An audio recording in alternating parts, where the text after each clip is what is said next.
Assalamualaikum warahmatullahi wabarakatuh. Bertemu lagi dengan saya, Sulia. Baiklah, saya akan memulai pembelajaran pada hari ini, yaitu mengenai keruntuhan Daulah Abbasiyah. Runtuhnya Daulah Abbasiyah itu bisa disebabkan oleh dua faktor, yaitu faktor internal dan faktor eksternal. Faktor internal itu adalah faktor dari dalam dinasti itu sendiri, sedangkan faktor eksternal itu adalah faktor dari luar dinasti itu sendiri. Nah, yang pertama kita akan membahas terlebih dahulu, yaitu faktor internal. Faktor internal itu yang pertama adalah hubud dunia. Ya, yang pertama adalah hubud dunia. Apa itu hubud dunia? Kecintaan yang berlebih-lebihan terhadap dunia. Terlalu cinta terhadap dunia. Siapa yang dibilang cinta yang berlebih-lebihan terhadap dunia tadi?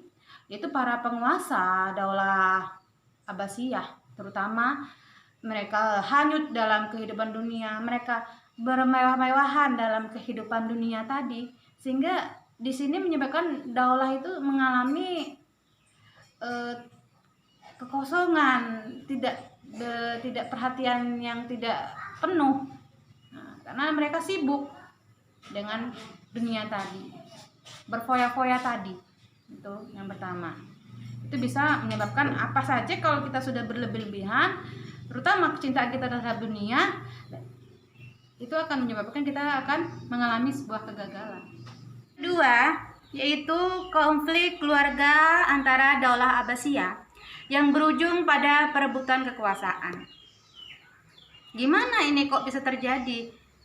Ya namanya sebuah daulah, namanya sebuah dinasti atau sebuah kerajaan. Itu kan pemerintahannya secara turun-temurun. Pemerintahannya disebut turun-temurun itu apa? Yaitu secara monarki hereditas atau monarki absolut. Kerajaan yang bisa menjadi raja adalah keturunan-keturunannya. Seorang raja memiliki keturunan. Misalnya keturunannya ada 5, 2, semuanya ingin menjadi raja. Semua keturunan ingin menjadi raja lah. Ini akan terjadi perebutan kekuasaan tadi. Bahkan bisa saling membunuh dengan berbagai cara, baik diracun atau dibunuh secara terang-terangan. Nah, ini menyebabkan ya kalau sudah ada konflik kan udah nggak bersatu sebuah dinasti itu atau daulah itu. Kalau daulah itu sudah nggak bersatu ya menyebabkan daulah itu bisa runtuh, nggak ada kompakan lagi. Itu mereka juga gampang dihancurkan oleh pengaruh-pengaruh dari luar. Pengaruh-pengaruh dari luar gampang untuk masuk, untuk membuat dinasti ini semakin terpuruk. Karena apa? Karena konflik yang ada pada dinasti itu sendiri. Itu mengenai perebutan kekuasaan yang berujung itu mengenai konflik keluarga. Konflik tadi yang berujung pada perebutan kekuasaan. Yang nomor 3 yaitu konflik keagamaan.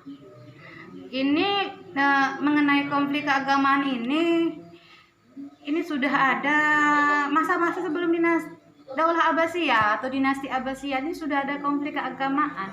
Bagaimana konflik keagamaan ini? Yaitu konflik keagamaan ini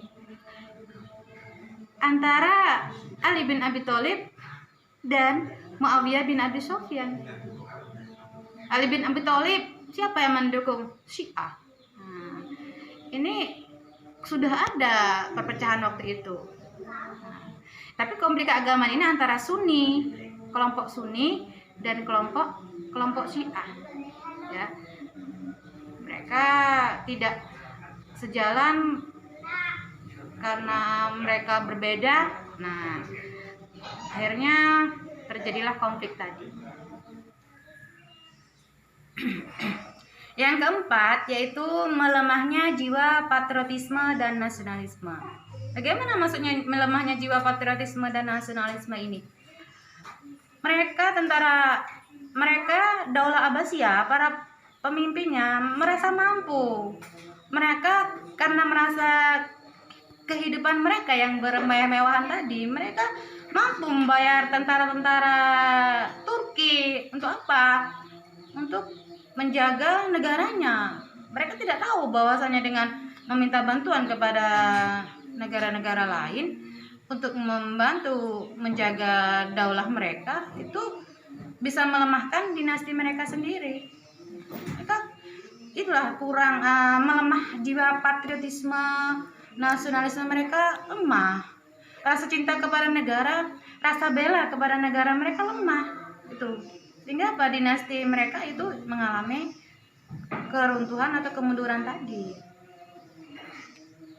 Itu yang disebut dengan faktor internal, faktor dari dalam, faktor internal dari lingkup, mulai dari rajanya, keluarganya, mulai dari agama di lingkungan sekitar, mulai dari jiwa mereka, dari lubuk hati mereka kepada negara mereka. Nah, kemudian faktor eksternal.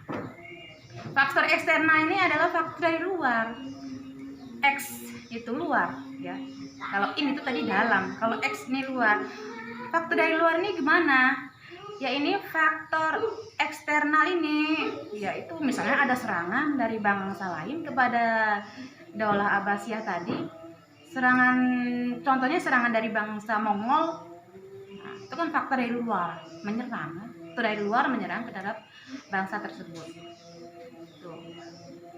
Ada lagi untuk spesifiknya. Yang pertama yaitu terjadi pemberontakan. Pemberontakan dilakukan siapa? Itu pemberontakan dilakukan oleh daerah-daerah di bawah kekuasaan Daulah Abbasiyah sudah tidak suka dengan cara khalifahnya memerintah, yang kehidupan mungkin yang khalifahnya tidak terlalu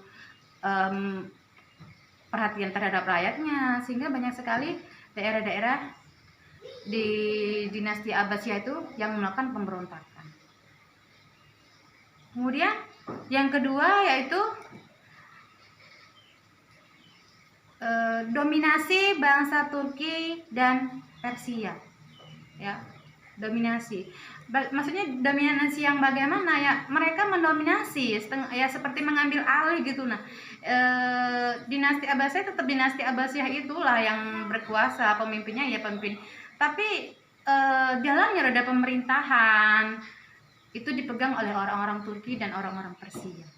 Memang sih khalifahnya ya masih khalifah dari orang-orang Abbasiyah. Tapi dengan dominasi itu jalannya mengambil alihan tadi, jalan pemerintahan itu dikuasai oleh orang-orang Turki dan Persia. Nah, demikianlah video pembelajaran dari saya. Terima kasih. Tunggu video-video selanjutnya ya. Tonton terus. Assalamualaikum warahmatullahi wabarakatuh.